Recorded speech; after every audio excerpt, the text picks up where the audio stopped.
అందరికీ నమస్కారం. నా పేరు ప్రియశ్రుతి. 5వ తరగతి చదువుతున్నాను. నేను మీకు ఇప్పుడు గాలి ధర్మాల గురించి వివరిస్తాను. గాలి బరువు ఉన్నది. గాలి వాసనలు మోసుకెళ్తుంది. గాలి శబ్దాలను ఉత్పత్తిస్తుంది. గాలి శబ్దాలను మోసుకెళ్తుంది. గాలి శ్వాస తీసుకోవడానికి ఉపయోగపడుతుంది. గాలి స్థలాన్ని ఆక్రమిస్తుంది. గాలి వల్లనే మనం గాలిపటాలు ఎగరేస్తున్నాం. గాలి ఒత్తిడి కలగజేస్తుంది. గాలిని కలుషితం కాకుండా చూసుకోవాలి.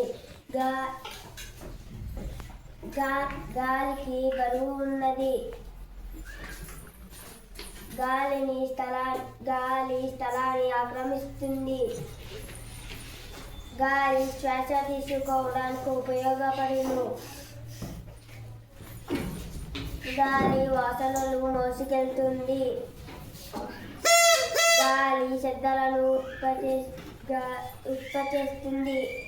గాలి వల్లనే మనం గాలిపటాలు ఎగరేస్తున్నాం, సైకిల్ తొక్కుతున్నాం.